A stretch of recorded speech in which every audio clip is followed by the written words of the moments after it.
चतुर्थी विभक्ती आणि संप्रदानकारक नंतर पुढचं जे विभक्ती येते ती येते पंचमी विभक्ती. पंचमी विभक्ती आणि त्याच्यासोबत कारक जे आपण रिलेट करून शिकतोय विभक्ती आणि कारक, तर पंचमी विभक्तीसोबत कारक येतं अपादान कारक. आता खाली जे सूत्र दिलेलं आहे ते अपादान कारकचंच दिलेलं आहे. ध्रुवम अपाये अपादानम. सूत्र काय म्हणतं? ध्रुवम अपाये. अपाय म्हणजे विश्लेष होणं, एखादी गोष्ट वेगळी होणं. एखादी गोष्ट वेगळी होणं, तर तो जो वेगळी होण्याची क्रिया आहे किंवा विश्लेष त्या ठिकाणी होतोय, तर ते विश्लेष होताना जी गोष्ट स्थिर असते त्याला अपादान संज्ञा प्राप्त होते. ताटातूट होत असताना, विश्लेष होत असताना जी गोष्ट स्थिर असते, जे ध्रुव असते, त्याला अपादान संज्ञा प्राप्त होते. तेच खाली आणखीन सेम लाईन दिलेली, वियोगाच्या स्थितीमध्ये जे स्थिर असते त्याला अपादान संज्ञा प्राप्त होते. आता वियोगाची स्थिती म्हणजे कसं? तर एक वाक्य बघा, वृक्षात फलम पतती. वृक्षात फलम पतती. आता याचा अर्थ काय होतो? झाडापासून फळ पडते किंवा झाडावरून फळ पडते. तर ह्या ठिकाणी फळ पडण्याची क्रिया आहे, वियोग होतोय ना, फळाचा झाडापासून वियोग होतोय. तर ही जी वियोग होण्याची क्रिया आहे त्याच्यामध्ये कोणती गोष्ट स्थिर आहे? वृक्षात फलम पतती, झाडापासून फळ वेगळं होणं ही क्रिया घडते. झाडापासून फळाचं वेगळं होण्याची क्रिया घडते. तर त्या ठिकाणी स्थिर कोणती गोष्ट आहे? वृक्ष स्थिर गोष्ट आहे, बरोबर. आणि फळ जे आहे ते झाडापासून वेगळं होऊन जमिनीवर येणार आहे किंवा फांदीपासून वेगळं होऊन जमिनीवर येणार आहे. तर म्हणून त्या ठिकाणी वृक्ष शब्दाला अपादान संज्ञा प्राप्त झाली आणि अपादान संज्ञा प्राप्त होऊन त्याची त्या ठिकाणी पंचमी विभक्ती झाली. तेच पुढच्या सूत्रामध्ये दिलेलं आहे की अपादाने पंचमी. पहिले हे लक्षात ठेवायचं, ध्रुवम अपाये अपादानम. अपाय म्हणजे वेगळे होण्याची क्रिया, वियोगाची क्रिया, वियोगाची स्थिती. आणि त्या वियोगाच्या स्थितीमध्ये जे ध्रुव असतं, ध्रुव म्हणजे स्थिर असतं, त्याला अपादान संज्ञा प्राप्त होते. आणि पुढे मग सूत्र दिले अपादाने पंचमी. ज्या शब्दाला अपादान संज्ञा प्राप्त होते त्याची कोणती विभक्ती करायची? तर पंचमी विभक्ती करायची. अपादानाची पंचमी विभक्ती करायची. अपादाने पंचमी. तर आणखी एक त्या ठिकाणी आणखी एक उदाहरण दिलेलं आहे, ग्रामात आयाती. ग्रामात आयाती. आता ह्या ठिकाणी गावापासून वियोगाची क्रिया आहे. ग्रामात आयाती म्हणजे गावाहून येतो. तर गावापासून त्या ठिकाणी वियोग झालेला आहे. जो पण व्यक्ती गावापासून येतोय तो व्यक्ती त्या गावापासून वेगळा झाला. गावापासून वेगळा झाला म्हणजे काय? तर तो व्यक्ती वेगळा झालेला आहे. गाव आहे त्याच ठिकाणी आहे, गाव स्थिर आहे, म्हणून त्या ठिकाणी ग्राम शब्दाला पंचमी विभक्ती आली. ग्रामात आयाती, गावापासून येतो, गावाहून येतो. तर या ठिकाणी गाव शब्दाला अपादान संज्ञा प्राप्त होऊन त्याची पंचमी विभक्ती केलेली. ठीक आहे, हे लक्षात आलं. अपादान संज्ञा कशाला प्राप्त होईल? वियोगाच्या क्रियेमध्ये.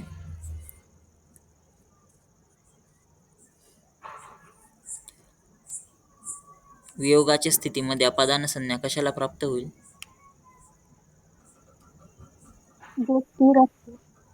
जी गोष्ट स्थिर आहे त्याला. वियोग घडतोय म्हणजे दोन गोष्टी वेगवेगळ्या होत आहेत. तर दोन गोष्टी वेगवेगळ्या होताना एक गोष्ट त्याच ठिकाणी आहे, त्याच ठिकाणी, आणि दुसरी गोष्ट त्याच्यापासून वेगळी जाते. तर जी गोष्ट आहे त्याच ठिकाणी आहे त्याला अपादान संज्ञा प्राप्त होते. अपादान संज्ञा शब्दाची कोणती विभक्ती करायची?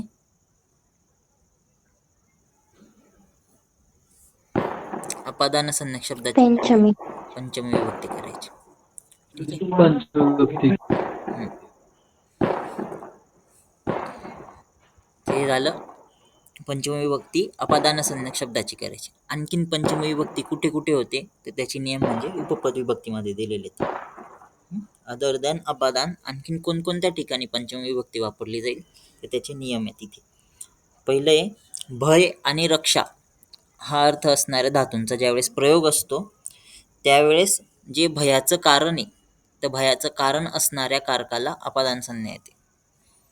जे भयाचं कारण आहे त्या शब्दाला अपादान संज्ञा प्राप्त होते. जसं मरणात बिभेती, तर ह्या ठिकाणी मरणापासून घाबरतो, तर मरण शब्दाला पंचमी विभक्ती आली, अपादान संज्ञा प्राप्त झाली, पंचमी विभक्ती आली. चोरात रक्षती, रक्षण करणे, तर ज्याच्यापासून रक्षण केलं जातं त्याची पंचमी.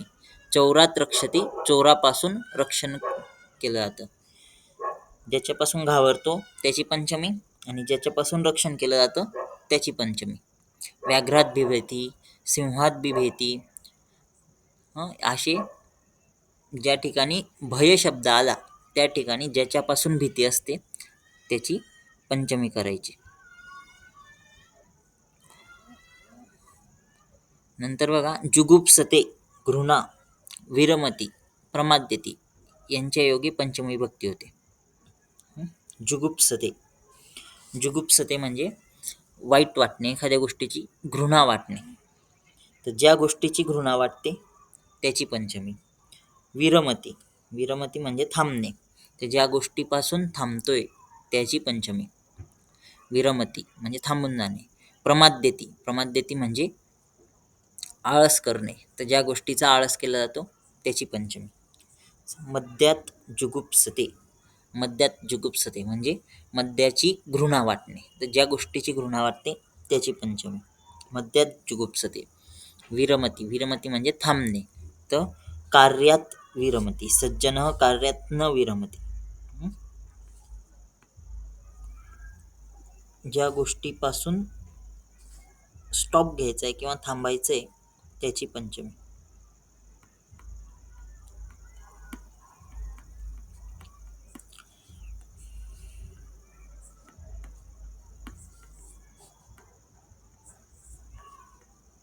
विरमती, कार्यात न विरमती, ते पंचमी. विरमती आलं म्हणून पंचमी, विरमती वापरलं का पंचमी. प्रमाद्यती, स्वाध्यायात मा प्रमदः, एक सूत्र आहे, स्वाध्यायात मा प्रमदः, ते ह्या ठिकाणी पंचमी. प्रमदः, प्रमाद्यती, प्रमाद्यती योगी त्या ठिकाणी पंचमी आली. प्रमाद्यतीचं प्रमद हे प्रत्ययुक्त रूप तयार झालेले, ते ह्या ठिकाणी पंचमी, स्वाध्याय शब्दाची पंचमी आली. तर ज्या गोष्टीची घृणा असते त्याची पंचमी, ज्या गोष्टीपासून थांबायचं आहे त्याची पंचमी, ज्या गोष्टीचा आळस करायचा नाही आहे किंवा प्रमाद्यती शब्द ज्याच्या संदर्भामध्ये येतोय त्याची पंचमी. त्याच्यानंतर तिसरा नियम आहे, जायते, प्रभवती, उद्गच्छती, उद्भवती, निलीयते, प्रतियती, प्रतियच्छती, हे सगळे जे शब्द आहेत ना एका अर्थाचे शब्द आहेत. याचा अर्थ होतो उद्भवणे, निर्माण होणे. तर या सगळ्या शब्दांच्या योगी, हे सगळे क्रियापद म्हणून येतात, तर यांच्या योगी पंचमी विभक्ती येते. जायते, प्रभवती, उद्गच्छती, उद्भवती, निलीयते, प्रतियच्छती, यांचा अर्थ होतो निर्माण होणे, तर यांच्या योगी पंचमी विभक्ती. ज्या गोष्टीपासून निर्माण होते त्याची पंचमी. शुक्रात गर्भम प्रजायते, शुक्रापासून गर्भाची निर्मिती होते. पंकात कमलम जायते, चिखलापासून कमळाची निर्मिती होते. तर त्या ठिकाणी ज्या गोष्टीपासून निर्मिती होते त्याची पंचमी विभक्ती. बीजात वृक्षम जायते किंवा बीजात वृक्षम उद्भवती, तर त्या ठिकाणी बीज शब्दाची पंचमी विभक्ती आली. बीजात वृक्षम उद्भवती.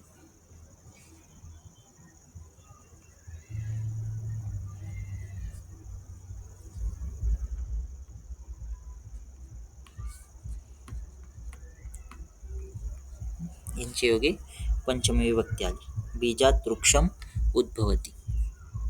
तर अन्य, आरात, ऋते हे जे दिशावाचक शब्द आहे यांच्या योगे पंचमी विभक्ती येते. प्रभृती, आरभ्य, बही, बही शब्दाच्या योगे पंचमी विभक्ती.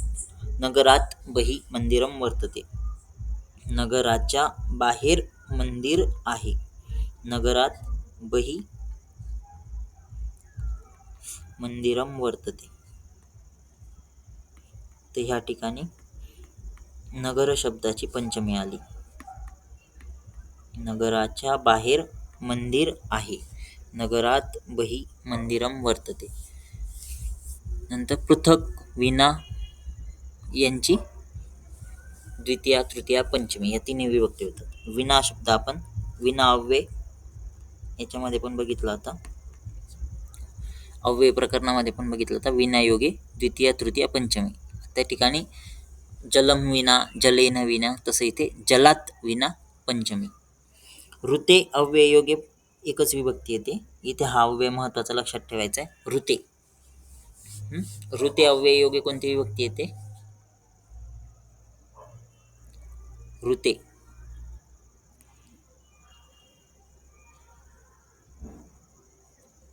पंचमी विभक्ती. ऋते म्हणजे विदाऊट, शिवाय.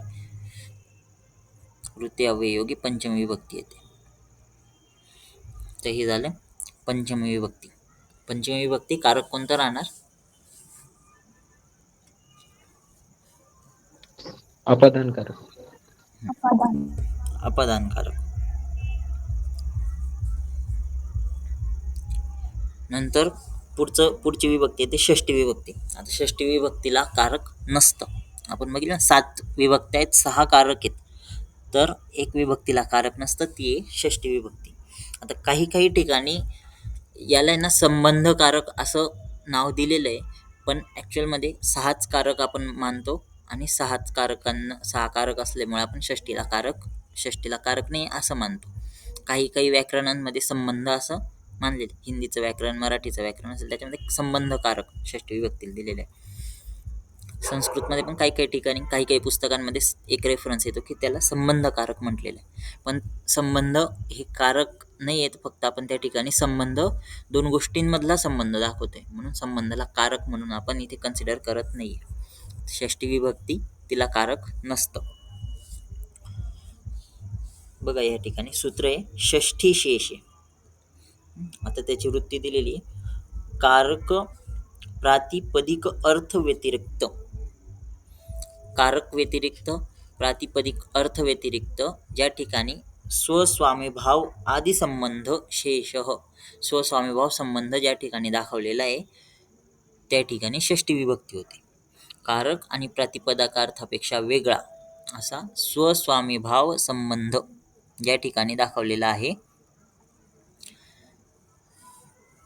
त्या ठिकाणी षष्टी विभक्ती होते. जसं राज्ञः पुरुषः. राज्ञः पुरुषः म्हणजेच काय? राजाचा सेवक. राजाचा त्या ठिकाणी संबंध आला. राजा आणि सेवक या दोघांमध्ये स्वामीभाव, स्वामी आणि सेवक हा संबंध आहे. तर ज्या ठिकाणी संबंध येतो, नातेसंबंध असेल किंवा मग स्वामी सेवक संबंध असेल, पिता पुत्र संबंध असेल, तर असे संबंध ज्या ठिकाणी येतात त्या ठिकाणी षष्टी विभक्ती होते. जसं दशरथ पुत्र, दशरथस्य पुत्रः, ह्या ठिकाणी संबंध आला. दशरथाचा मुलगा, दशरथस्य पुत्रः.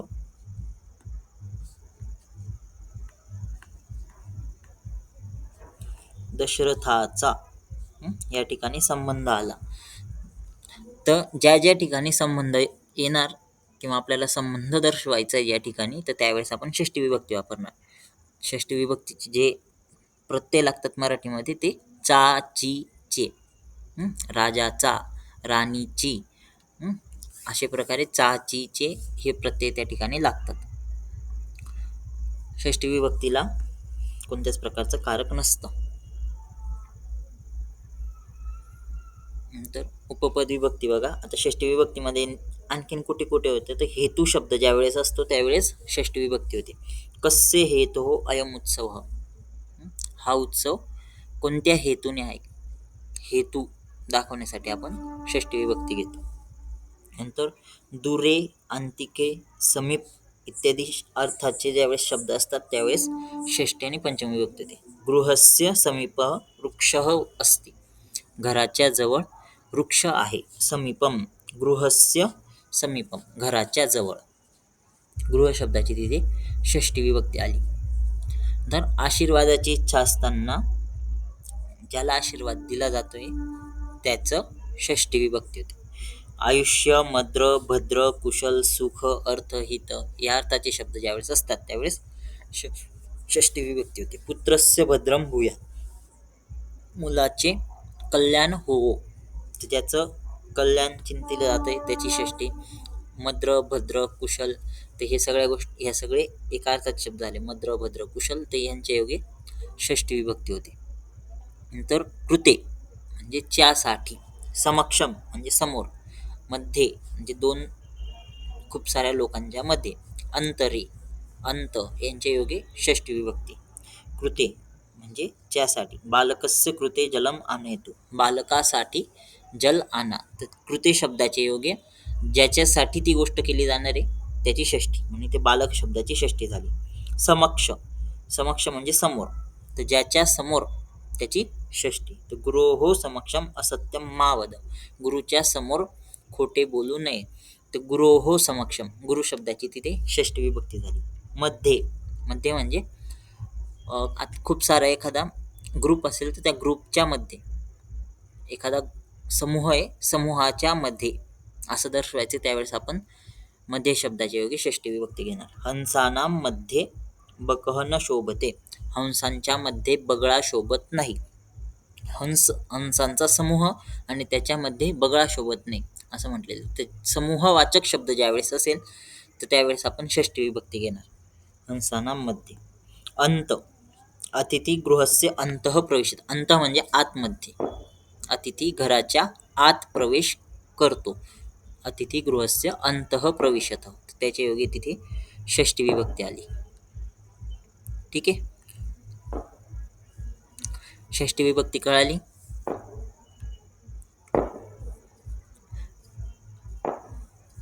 मुख्यतः संबंध ज्यावेळेस दाखवायचा असतो त्यावेळेस षष्टी विभक्ती करणार आपण. संबंध आपण मराठीमध्ये चा, ची, चे हे प्रत्यय लावून त्या ठिकाणी संबंध दाखवत असतो. जसं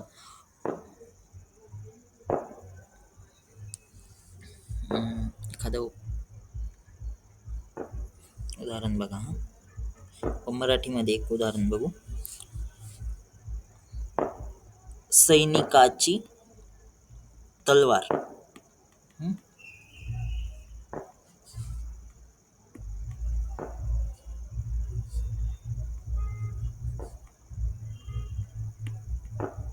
ह्या ठिकाणी ही जी वस्तू आहे याचा संबंध सैनिक सोबत आहे. आता याला आपल्याला संस्कृत मध्ये ट्रान्सलेट करायचंय. कसं होणार? कोणत्या शब्दाची षष्टी येईल इथे?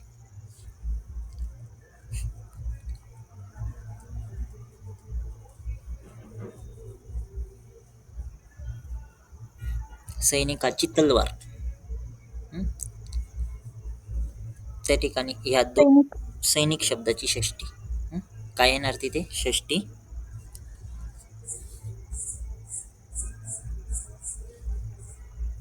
सैनिक शब्दाची षष्टी काय येणार?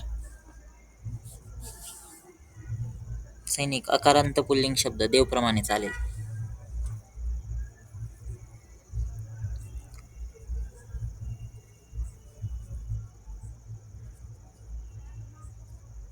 सैनिकस्य. हा, सैनिकस्य. सैनिकस्य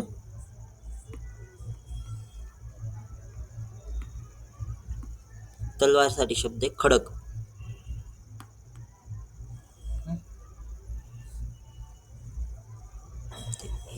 खडग.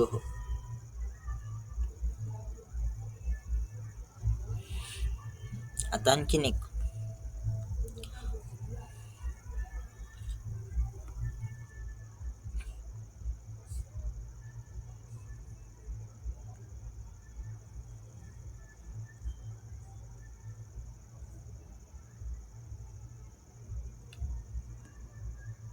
सैनिकस्य खडग.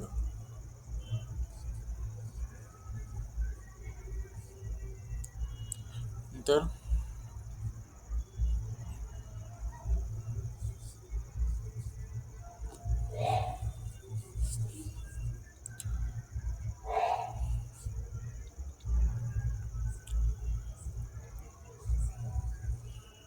रामाचा धनुष्य. पण इथे वस्तू आणि त्यांच्यामध्ये संबंध दाखवतो. रामाचा धनुष्य. इथे काय दाखवणार आपण? त्याचं नाव होतं कोविद.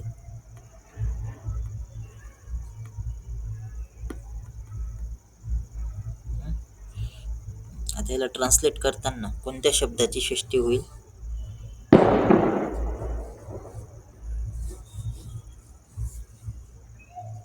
कोणत्या शब्दाची षष्टी होईल इथे? राम शब्दाची सर. राम.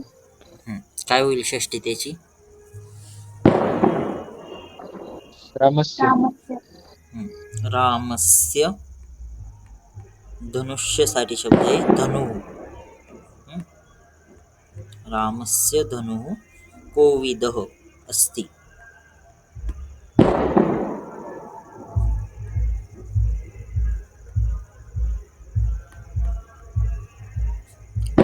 रामस्य धनुः कोविदः अस्ति. तर असे त्या ठिकाणी संबंध ज्यावेळेस दाखवायचा असतो त्यावेळेस आपण षष्टी विभक्ती वापरतो.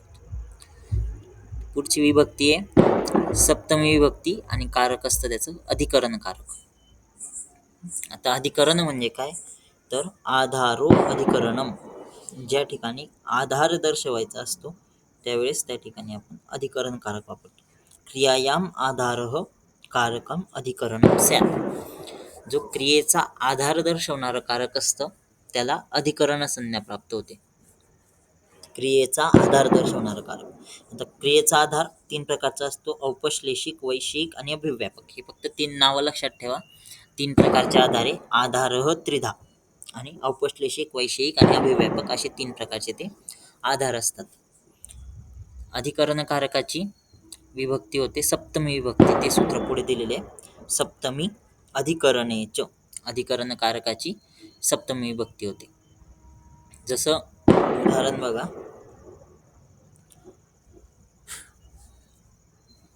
कटे आस्ते. सह कटे आस्ते. आस्ते म्हणजे वस्तू आणि कटे म्हणजे चटईवर. कटे या ठिकाणी कटे ही सप्तमी विभक्ती आलेली. चटईवर वस्तू. आता बसणे ही जी क्रिया आहे हिचा आधार काय आहे? चटई. त्या ठिकाणी त्याच्यामुळे चटई शब्दाची सप्तमी विभक्ती आली. तो चटईवर बसतो. तो चटईवर बसतो. बसणे ह्या क्रियेचा त्या ठिकाणी चटई ह्या त्या ठिकाणी बसणे ह्या क्रियेचा आधार आहे म्हणून तिथे त्याची सप्तमी विभक्ती आली. तो चटईवर बसतो. कटे सप्तमी विभक्ती.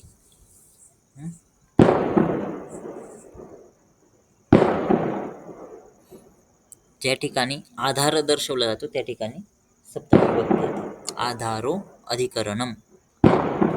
ते लक्षात ठेवा. अधिकरण कारकाची सप्तमी विभक्ती. सिंपल. सप्तमी विभक्ती ज्या ठिकाणी असेल त्या ठिकाणी त्याचं कारक कोणतं येणार? सप्तमी विभक्तीचं कारक कोणतं येणार? अधिकरण कारक. अधिकरण कारक. ठीक आहे. आता हे बघितलं अधिकरण कारकाची सप्तमी विभक्ती होते. दुसरं आणखीन सप्तमी विभक्ती कुठे कुठे होते? तर एखादी गोष्ट झाल्यावर लगेच दुसरी गोष्ट होणार आहे असं दिसतं. म्हणजे रिकरंट एखादी क्रिया घडणार आहे. एक क्रिया होऊन गेली लगेच दुसरी क्रिया घडणार आहे. तर त्यावेळेस जी होऊन गेलेली क्रिया असते ना ती सप्तमी विभक्तीने दाखवली जाते. जसं सूर्ये उदयमाने पद्मानी विकसंती. म्हणजे सूर्य उगवल्यावरती पद्म म्हणजे कमळ विकसित होतात किंवा विकसित होणारे. तर सूर्ये उदयमाने हे दोन्ही सप्तमी विभक्तीत दाखवलेत. सूर्य उदयमाने. सूर्य उगवल्यावर. सूर्य उगवणे ही एक क्रिया आहे आणि कमळांचं विकसित होणं म्हणजे कमळ खुलणे ही एक क्रिया आहे. तर ह्या दोघांमध्ये आधी सूर्य उगवणार आहे नंतर ते कमळ विकसित होणार आहे. तर सूर्य उगवणे ही क्रिया आपण सप्तमी विभक्तीत दाखवली. सूर्ये उदयमाने. मग नंतर क्रिया दाखवली पद्मानी विकसंती. सूर्ये उदयमाने पद्मानी विकसंती. हे सप्तमी विभक्तीत दाखवली होऊन गेलेली क्रिया.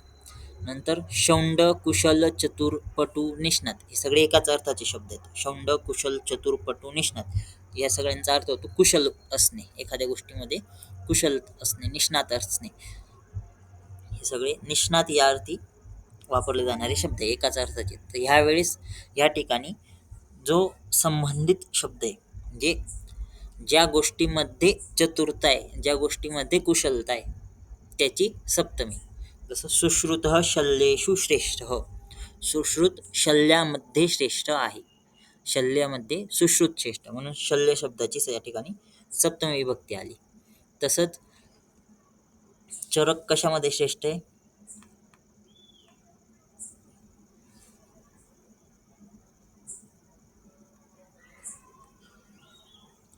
चरक चिकित्सायाम श्रेष्ठ. चिकित्सेमध्ये चरक श्रेष्ठ आहे. नंतर निदानामध्ये कोण श्रेष्ठ?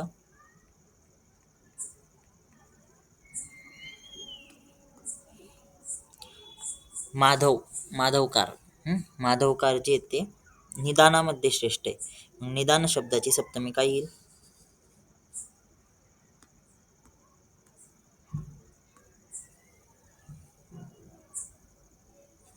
निदान शब्दाची सप्तमी काय येईल?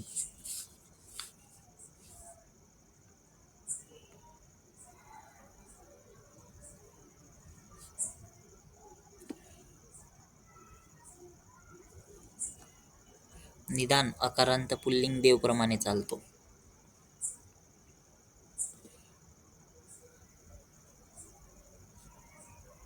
निदानेषु बहुवचन नाही कर, एक वचन फक्त.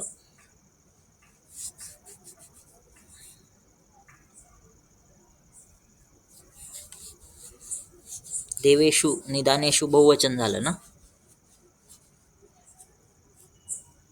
एक वचन काय येईल त्याचं? निदाने. निदाने. माधव निदाने श्रेष्ठ.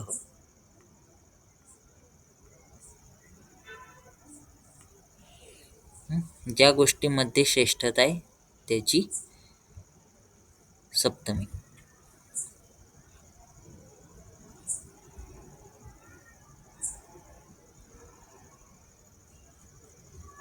तसंच आणखी एक वाक्य बघा.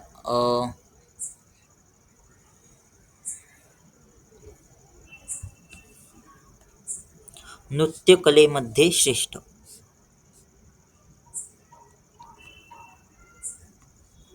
नृत्यकलेमध्ये श्रेष्ठ काय येईल त्याचं?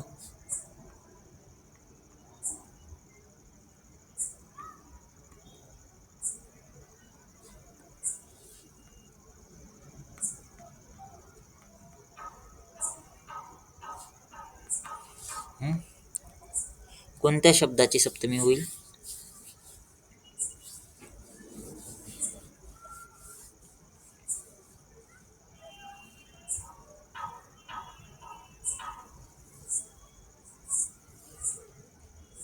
सप्तमी कोणत्या शब्दाची होणार? नृत्यकला. नृत्यकला शब्दाची सप्तमी. हा काय होईल सप्तमी? काय होईल नृत्यकला शब्दाची?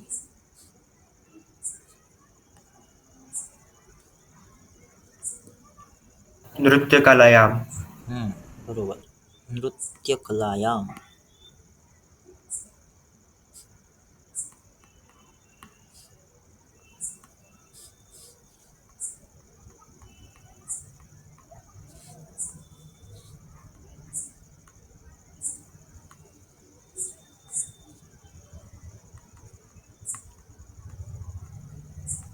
सा नृत्यकलायाम श्रेष्ठा अस्ति. ठीक आहे. नंतर तिसरा नियम आहे, काळ मार्ग यांच्यातील अंतर ज्यावेळेस दाखवायचं असतं त्यावेळेस पंचमी आणि सप्तमी होते. प्रातःकाले सूर्य उदयती. प्रातःकाळी सूर्य उगवतो.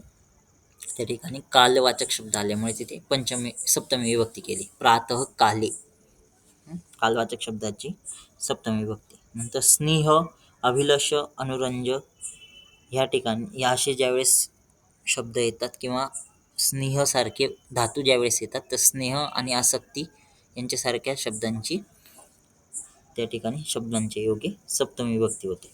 जसं पुत्र मातरी स्निह्यती, स्नेह धातू आला त्याच्यामुळे माता शब्दाची त्या ठिकाणी सप्तमी आली. पुत्र आईला स्नेह करतो तर त्या स्नेह शब्दामुळे त्या ठिकाणी स्नेह धातूमुळे माता शब्दाची तिथे सप्तमी विभक्ती आली, मातरी. नंतर जेव्हा समुदायात एखादी वस्तू विशेषणाने दाखवायची असेल त्यावेळेस समुदायवाचक शब्दाची षष्टी किंवा सप्तमी होते. कविषु कालिदासः श्रेष्ठः, तर ह्या ठिकाणी खूप साऱ्या कवींच्या समूहामध्ये एक कालिदास श्रेष्ठ आहे म्हणून कविषु कालिदासः श्रेष्ठः.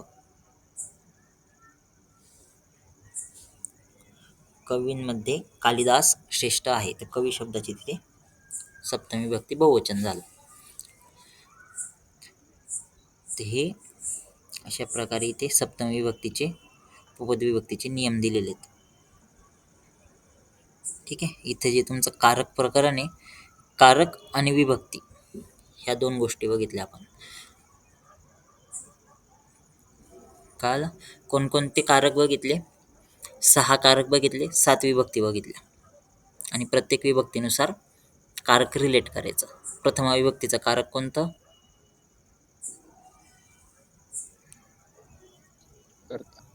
कर्ता कारक. द्वितीय विभक्तीचं कारक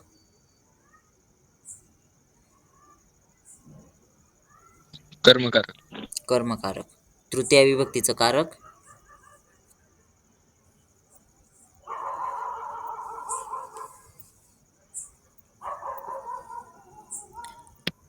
करणकारक.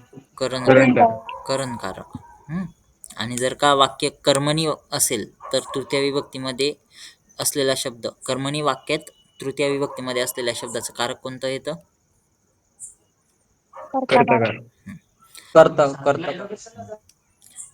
चतुर्थी विभक्तीचं कारक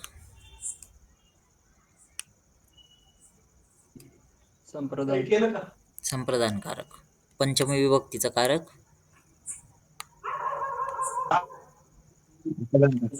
अपादान कारक. षष्ठी विभक्तीचं कारक षष्टी विभक्तीला कारक नसतं. षष्ठी विभक्तीला कारकच नसतं. सप्तमी विभक्तीचं कारक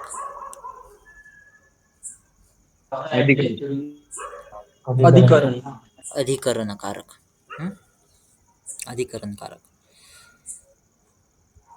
आता बघा इथे हा जो चार्ट दिलेला आहे याच्यामध्ये विभक्ती आणि कारक असं दिलेलं आहे. कर्ता प्रथमा विभक्ती. वाक्य बघा, बालकाः खेलन्ति, अहम पठामि, त्वं गच्छसि. इथे कोणकोणते शब्द प्रथमा विभक्तीमध्ये? बालकाः खेलन्ति, इथे कोणता शब्द आहे?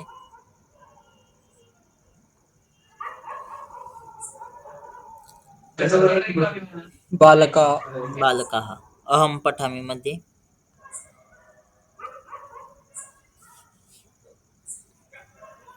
अहम शब्द आहे.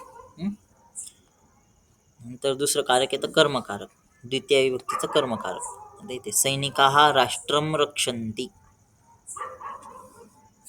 कोणता शब्द आहे द्वितीय विभक्तीत?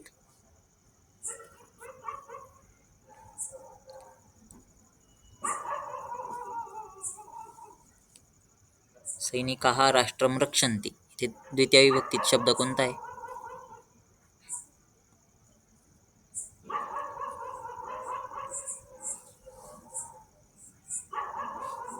या वाक्यात कोणता शब्द आहे द्वितीय विभक्तीत? राष्ट्रम शब्द आहे ना. राष्ट्रम शब्द आहे, त्याचं कारक येईल कर्मकारक.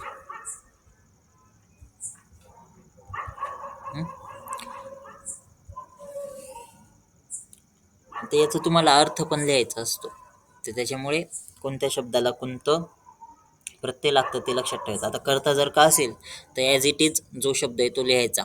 कर्म जर का असेल तर त्या वाक्यानुसार त्याचा अर्थ लिहायचा. सैनिक राष्ट्राचे रक्षण करतात. राष्ट्राचे, त्या ठिकाणी राष्ट्राचे हा शब्द हा त्याचा अर्थ झाला. किंवा सैनिक नंतर अहम भोजनम पचामी, मी जेवण बनवतो किंवा मी जेवण शिजवतो. तर त्या ठिकाणी जेवण शब्द कर्मकारकाचा झाला. नंतर त्वम लेखम लिखसी, तू लेख लिहितोस. त्या ठिकाणी लेख शब्द त्याचा लेख हा त्याचा अर्थ झाला, कर्मकारक मध्ये आला लेखम. नंतर करण, करण म्हणजे क्रियेचं साधन, तृतीय विभक्ती येते करणकारकाची. बालकः कंदुकेन क्रीडती, या ठिकाणी कोणता शब्द आहे करणकारक, कोणत्या शब्दाचं कारक करणकारक आहे कंदुके. कंदुकेन शब्दाचं. तृतीय विभक्तीमध्ये आलंय. बालकः कंदुकेन क्रीडती, त्याचा अर्थ काय येणार, कंदुक म्हणजे चेंडू.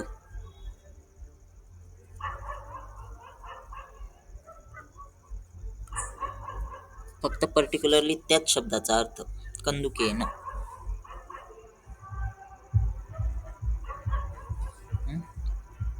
मराठीमध्ये कसा अर्थ करणार आपण, बालक चेंडूने खेळतो.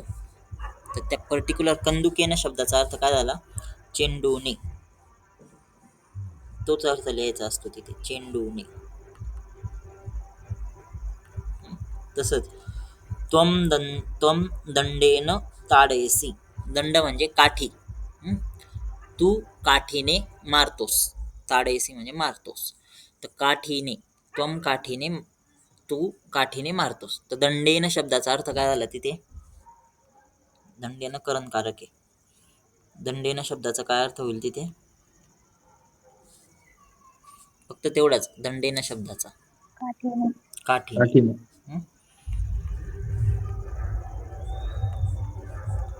नंतर संप्रदानकारक, चतुर्थी विभक्ती येते सज्जनः परोपकाराय जीवन्ति. इथे कोणता शब्द आहे चतुर्थी विभक्तीमध्ये, परोपकाराय. परोपकाराय. परोपकाराय, आता त्याचा अर्थ काय होतो, इथे दिलेले आहे बघा, करिता किंवा साठी. चतुर्थी विभक्तीतला जो शब्द आहे ना, त्याच्यामध्ये मराठीत जे प्रत्यय लागतात, च्यासाठी,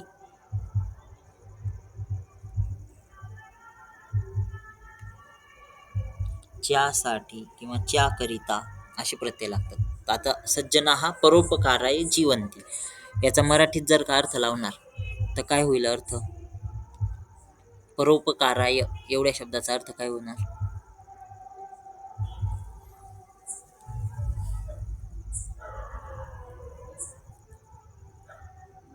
तो प्रत्यय लावायचा. हा, परोपकारासाठी. परोपकारासाठी, परोपकाराय, परोपकारासाठी, परोपकाराकरिता. बालः दुग्धाय क्रंदती, बालक दुधासाठी रडतो.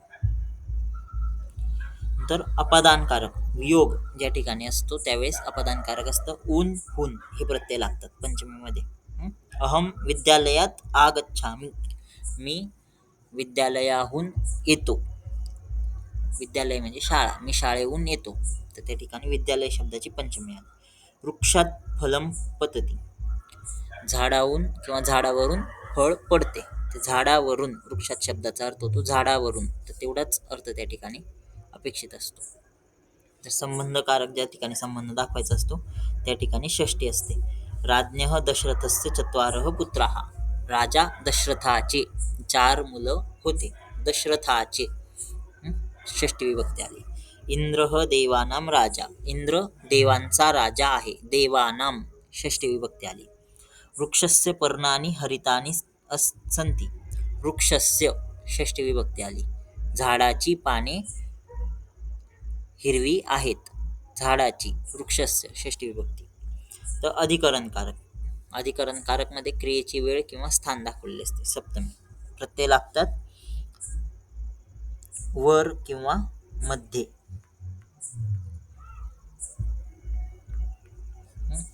प्रभाते लतायां पुष्पानि विकसन्ति, प्रभाते म्हणजे सकाळच्या वेळी, सकाळच्या वेळी वेलीवरती पुष्प विकसित होतात किंवा वेलीवरती फुलं उमलतात. तर प्रभाते, प्रभात शब्दाची त्या ठिकाणी सप्तमी विभक्ती झाली. तडागे, कमला आणि संती. तलावामध्ये कमळ आहेत. तर तडाग शब्दाची त्या ठिकाणी सप्तमी विभक्ती झाली. आणि संबोधन हे आपण हाक मारण्यासाठी त्या ठिकाणी संबोधन वापरलं जातं. संबोधनची कोणती विभक्ती होते? संबोधन ही विभक्ती नाहीये. संबोधनला एक पर्टिक्युलर विभक्ती असते. कोणती विभक्ती वापरली जाते? प्रथमा. संबोधनसाठी पण प्रथमा विभक्ती झाली. संबोधनेच हे वाक्य तिथे. नंतर आपण काही धातू बघितले ते आणि त्याची उपपदी विभक्ती बघितली ती. गम. गम धातुयोगी द्वितीया होते. नंतर याच धातू असेल तर ज्याच्याकडे मागायची त्याची द्वितीया होते. दा धातू असताना ज्याला द्यायचं असतं त्याची चतुर्थी होते. रुच धातू असताना कोणती विभक्ती होते? रुच धातुयोगी कोणती विभक्ती होते?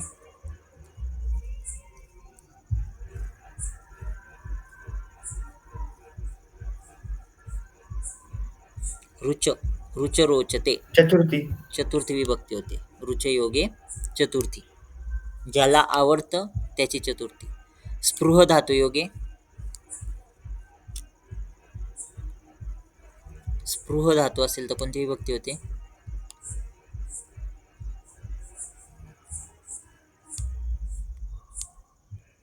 स्पृह.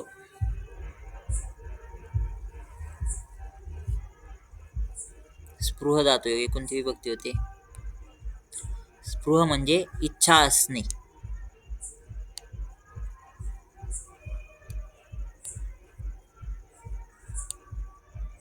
चतुर्थी विभक्ती होते ना स्पृह योगे.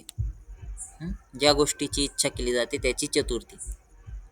तर बिभेती, भय ज्या ठिकाणी दाखवायचंय त्या ठिकाणी कोणती विभक्ती होते?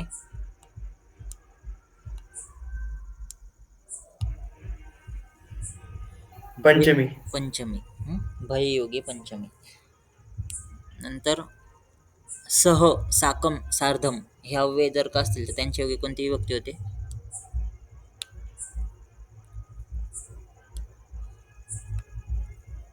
सह, साकम, सार्धम, समम.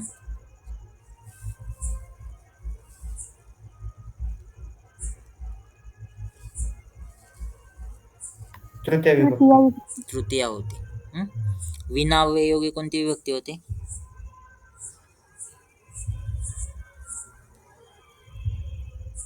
विना. विना अव्यय योगी कोणती विभक्ती होते?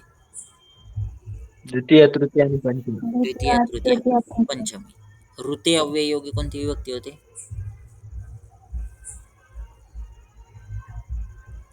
ऋते. पंचमी विभक्ती होते. नंतर जायते, प्रभवती, उद्गच्छति यांच्या योगी कोणती विभक्ती होते?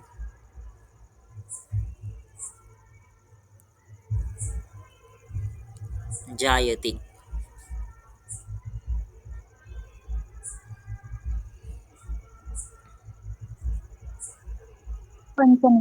पंचमी विभक्ती होती. ठीक आहे. हे जे उपपद विभक्तीचे नियम आहेत ते वाचा एकदा. आणि कारक प्रकरण परत एकदा वाचा. कारक कळाले कोणत्या विभक्तीचं कोणतं कारक हे रिलेट करता आलं पाहिजे. परत एकदा सांगा. प्रथम विभक्तीचं कारक कोणतं होतं? कर्ता कारक. द्वितीय विभक्तीचं कारक कर्म. तृतीय विभक्तीचं कारक कर्म. तृतीय करण कारक कर्ण. करण. करण. कर्ण नाही. कर्णाचा अर्थ होतो कान आणि कर्ण. करण म्हणजे साधन. कर्ण. चतुर्थी विभक्तीचं कारक संप्रदान. संप्रदान. पंचमी विभक्तीचं कारक अपादान. अपादान कारक. षष्टीला कारक नसतं. सप्तमीचं कारक सप्तमी विभक्ती. अधिकरण. आणि समजा जर का कर्मणी वाक्य असेल आणि तृतीय विभक्ती त्या शब्दाला अंडरलाईन केलेलं आहे, कोणतं कारक राहील? कर्ता कारक. कर्ता. कर्ता कारक. कर्ता कारक. ठीक आहे.